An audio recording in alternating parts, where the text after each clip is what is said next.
Thank you for joining us. Why don't we kick off, since I know we don't have very much time? Could you just give us your assessment of what's happening today with Russia and Ukraine? Yeah, I think what's happening is you've got a lot of people trying to assess what exactly, following up from the decision Putin made yesterday to basically scuttle the Minsk agreements and to go in and basically take over the parts of the two provinces, the two oblasts in eastern Ukraine, which they seized back in 2014, and to recognize the independence, quote unquote, of these so-called people's republics. I think it's important to remember that the area that they control is actually 1/3 of the overall area of the two oblasts, Donetsk and Luhansk, 1/3 of the Donbass. So one of the questions I know a lot of people are looking at today is, will the Russian military, which apparently went in during the night and continues to go in, will they then try to expand the boundaries to include the rest of the oblast? Now, the Ukrainian army has positions all around, so this would lead to a lot more fighting. The other larger question is, with all of the troops that are in Belarus and the ships with troops in the Black Sea, is Putin still going to go ahead and try to launch a much larger invasion, or is this just a step, and is he going to take stock of where things stand right now? Because he's got to deal with not just the Western reaction, and we've seen some of that. The Germans have already announced that they're suspending the certification process for Nord Stream 2, and the Biden administration is apparently going to come out with some sanctions this afternoon. Not clear yet exactly how far and what sanctions will be included. The Brits have already announced theirs. And then what exactly happens inside of Ukraine? Still lots more questions than there are answers. What do you think is the likelihood of an attack on Kyiv? I think it's still not clear to me, at least, that that's the strategy he will take.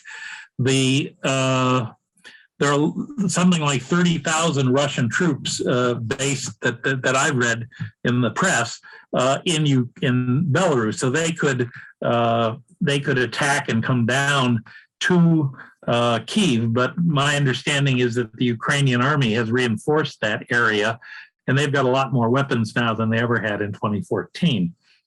Another big question is, if Russia decides to move to the next level, will they launch very severe cyber attacks to try to shut down communications and all kinds of government and private operations?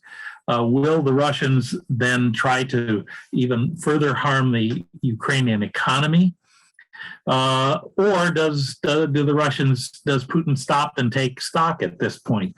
Which I was on a conference this morning, a video conference that included some Russian commentators, and there's apparently lots of questions in Moscow about whether or not what exactly the strategy is.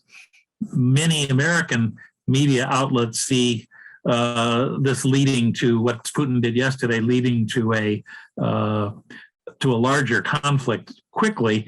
There's apparently some view in Moscow, and nobody knows for sure what Putin's thinking because he's the final decision maker, obviously, on this, whether or not he is ready to do that, or is he going to stand back? I think another factor that he has to take into account is what is his domestic reaction. And you may have seen reports in the press that there are people in the military, as well as some other political people, not just the kind of opposition forces, who have raised serious questions about this whole operation. Now, obviously we don't want to engage in wishful thinking here, but I think there has to be some stock taking of what the reaction among the Russian people is, among the Russian elites, among Russian business, to what exactly is going to come down here. Is this the right approach? the other thing is the speech that Putin gave yesterday. I don't know how many of you saw it or read the summaries of it. It was a continuation of an article Putin gave published last June, where he basically reinterpreted kind of Russian Soviet history as well as Ukrainian history. And the main point, of course, is that there is no Ukrainian state. And that article and Russian actions over the last 8 years, has basically caused the number of people in Ukraine who dislike Putin and dislike the policy to rise substantially. Before yesterday, it was in the 65% range or 70 to 80% range. And pro-NATO, Ukraine to become a member of NATO was at 62 to 65% on different polls that I saw. Now, just remember, when I was ambassador in Ukraine back in 2013, the number of people who supported NATO membership for Ukraine was like 24%. So you can see what the impact has been since 2014, and I suspect those numbers are going to rise even higher.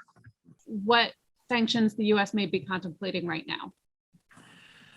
I think we don't know exactly. There's a question as to whether or not the sanctions which President Biden has promised, the sweeping, really draconian sanctions, whether they will impose those right now or will they wait for a larger invasion, as it were.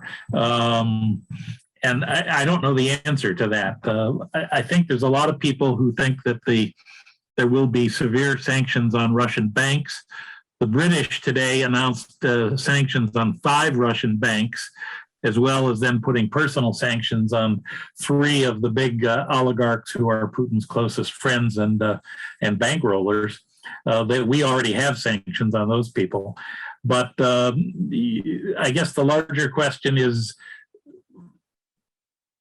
whether they'll go for a big bang kind of right now or not. And I think we just have to wait and see what the White House says. I would say that there was a debate on TV. I watched MSNBC's 11th Hour last night, and my colleague Bill Taylor, who preceded me as ambassador in Kyiv, was saying, this is an invasion. The territory of the Donbass is Ukrainian sovereign territory. So invading them or going in with military troops is an invasion and should be responded to. And I tend to agree with that. There may be others who will say, okay, this is already occupied. There's already 3,000 Russian soldiers or whatever it is who are there. Let's try to wait and see if there's a larger one. I understand, and serious people differ on the question of whether to impose bigger sanctions in advance here or not. I don't have an insight into what the Biden administration's final judgments are going to be. The Germans today, as you probably saw, suspended the certification process for Nord Stream 2, which I've heard 2 different interpretations this morning. One is, okay, it's just suspension. They can start that up again. It's not a cancellation of the project or something more permanent. On the other hand, having taken this step, and if Putin does not back down or pull back, which is would be out of character for him, the Germans are going to need some kind of justification for actually starting the process again. And I suspect, given the pressure they've come under over the last months on Nord Stream 2, that would be very hard a very hard case to make in public. So I don't have a clear final answer. I like you, I'm not in government anymore, so I have to sit and wait and see when the public announcement is made by the White House. Just wondering, with the potential escalation, if you sort of view that as being escalating using cybersecurity and cyber attacks rather than sort of like the traditional armed rise in conflicts, and what role do you see these cyber attacks playing on both sides? Yeah, we saw it last week when they took down the defense ministry. The Russians took down the Ukrainian defense ministry website for 3 or 4 hours.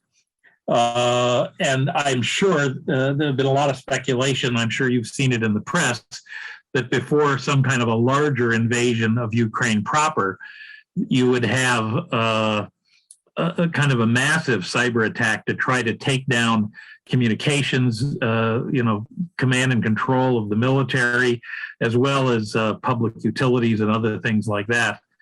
Now, I read in the paper that the United States has quietly, and I'm sure European countries as well, have been advising the Ukrainians on how to deal with these things and to help them with that. I'm not privy to the details of it, but certainly I think cyber warfare, given what the Russians have done over the past 8 years, not just in Ukraine but elsewhere, will be a key part of this.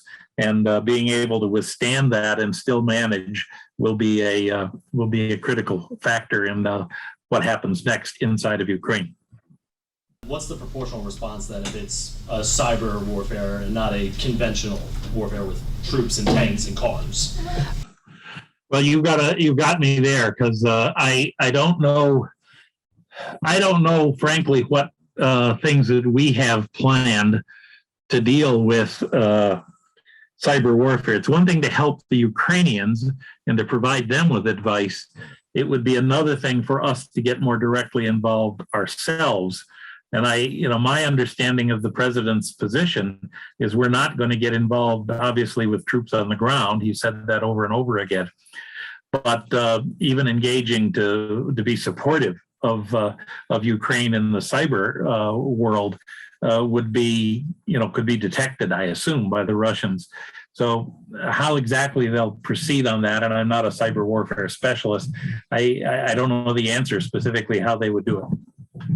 Who's a reliable source for us? There's a lot of misinformation out there. What media outlets, what sources of information are you consuming for reliable reporting on what's going on the ground?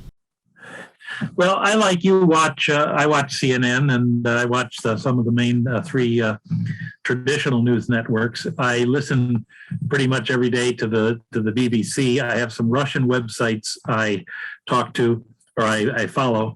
There's a good one called Medusa, which has been offshore. It's in Latvia now, which it comes in Russian, but you can set up your computer to translate the analytical stuff.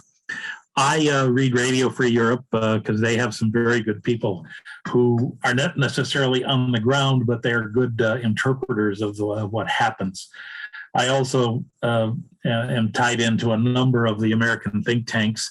I particularly follow the Carnegie Russia office to understand both the domestic and foreign policy implications of what's going on in Moscow. You can't necessarily take everything that they say. A lot of it is opinions of different people, but they have a pretty good track record of information. To the extent I can, I try to participate or listen in on web conferences that feature Russian experts, because the hardest thing for me now, I haven't been in Moscow for a while because of COVID. The hardest thing is to kind of get a feel for what's going on the ground there, as also in Ukraine. And American reporters are picking up a lot in Ukraine, but to the extent they put people on. I was on this morning with a good friend of mine who's a Russian journalist who I can't discuss who it is because of the comments were off the record. But this person gave a very kind of good insight as to what people are thinking there. And some of the things that I've just said to you kind of reflect some of the points that person made. I would just add maybe one point in that regard. And I think there's a question here about what the domestic reaction is. And I've been struck through this, not to overestimate it, but there's been a kind of a low rumble of concern, of opposition to what Putin has been doing in Ukraine from military sources. And I heard some more today that there's been apparently different discussions, web discussions and meetings, where a number of very senior military officers, retired now, have voiced their disapproval of what's been going on. Again, I don't want to make this sound more than it is. I have no way to evaluate this because I'm not on the ground. But I think that's there. There's also been reports of Russian businessmen being upset because they're going to get, their businesses are going to get hit hard by sanctions, either short-term or longer-term kinds of sanctions. The other question is, has Putin overreached here? The estimates are that he's putting in something like $5 billion a year just to support Crimea. I heard an estimate this morning, and I can't vouch for this, that it's going to cost somewhere between 7 and 8 billion a year just to keep this little area going that they control in Donetsk and Luhansk. Things have not gone very well there. The Russians tried to keep a lid on what's happened, but I visited Donetsk and Luhansk actually in 2013, right before they went in and basically took it away from the Ukrainian government. But I think that the impact on the ground there is going to be significant. There's one other point that I would just make, and this is again something that I'm watching. I don't have a final answer on it, but that is the Minsk agreements. One of the results of going in and taking it over is that the Minsk agreement is now off the table. Putin has in effect undercut the whole purpose for him of the Minsk agreements. You'll remember there were basically two parts to those agreements. The first part was about dealing with crisis management, about ceasefires and withdrawing troops and withdrawing heavy weapons and things like that. Something like 9 of the 13 articles were about that. The other 4 were about longer-term political things, about elections, but also about this requirement that Putin worked out with Poroshenko back in 2017 to allow a special status law, or to the Ukrainians promised to do a special status law that would give Donetsk and Lugansk representatives in the government an effective veto. Now, at the time, I remember I was in Moscow at that time. I thought this doesn't have a snowball's chance, and you know what, to get accepted by the Ukrainian people. And I think the history has proven that. Well, now he's gotten rid of that. So how do you actually, if the whole point of this is to get control politically of a process so that Ukraine can be incorporated into Russia, which seems to be Putin's bottom line, how you've now given up by the actions he took yesterday, the possibility of finding a negotiated solution. I don't think it was the chances weren't great, and that's perhaps why he did it, but it's no longer even a prospect. So he closed off an option, as it were. And, there's a group of people out there who will say that Putin has miscalculated this from the beginning. He's a very savvy tactical guy, so you never know for sure. And I'm always reluctant to say those kinds of things. But there are a lot of people, and I heard some of them this morning on a web conference, basically arguing that he cut off options rather than enhancing them yesterday in the decisions that he took. Final question. What do you make of the State Department personnel, even in the West, moving over the border to Poland every night? And do you have a sense of the estimates for the number of Americans in Ukraine right now, and how accurate those are? Yeah, I don't.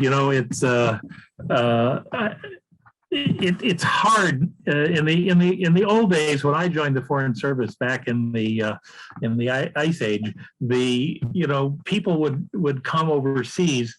And we didn't have, obviously, as many people doing business or traveling as we have had over, the last 20, 30 years. But people would always, if they were going to stay long at all, they would always register with the embassy or the local consulate.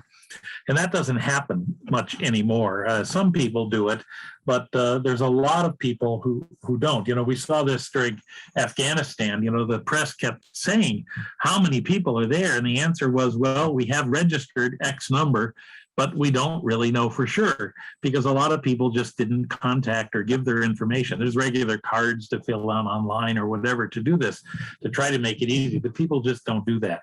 I saw a figure on CNN the other day that there was 6,000 Americans still in Kyiv. And I know that there's people who have stayed. I have friends who have stayed there. But I think that there was a strong statements made by the president and others on his team that they should leave before a large invasion made it impossible for them to go. I think the administration has been obviously very, very cautious about our staff at the embassy, which is why they moved it out to Lviv.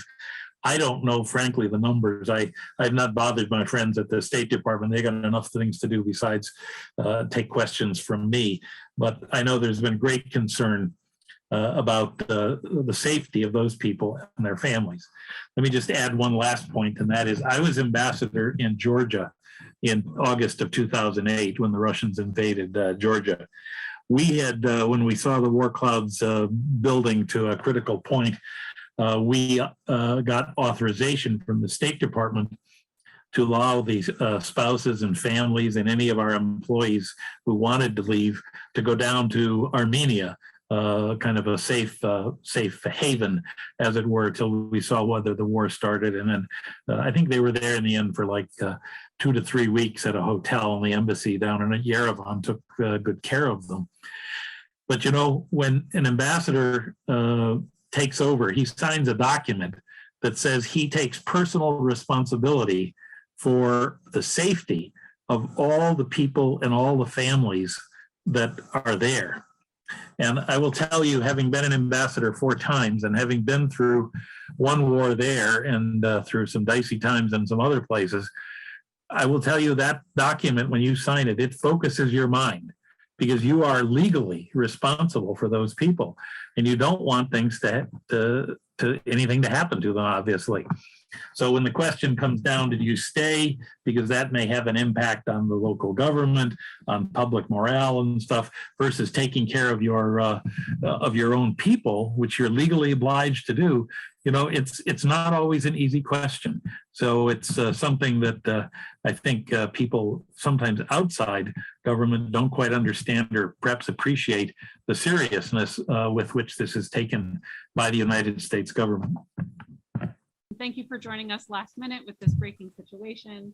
Ambassador Tefft is now a senior fellow with the RAND Corporation, so you can follow up with him that way. Well, thank you and good luck to you all.